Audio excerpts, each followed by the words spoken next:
না না না কি হলো রে? এই আমার কুড়াল বেঁধে গেছে কাছে। এই ছাড় ছাড় ছাড় বলছি, ছাড়। এই ছাড়ে না কেন?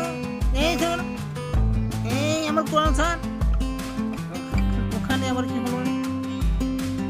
এই বলো কি? আমার কুড়াল কাছাতে পারছে, দেখোস না? ছাড়ানোর উপায় কি?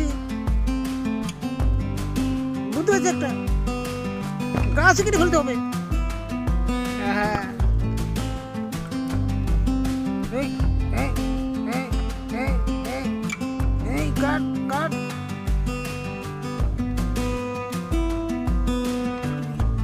ভালো কথা। হ্যাঁ হ্যাঁ হ্যাঁ হ্যাঁ দোষী দোষী দোষী, ঠিক আছে ঠিক আছে, ঠিক মতো দোষী। এই করছে করছে কাটছে। হ্যাঁ, ভিডিওটা ভালো লেগে থাকলে সাবস্ক্রাইব এবং লাইক করুন।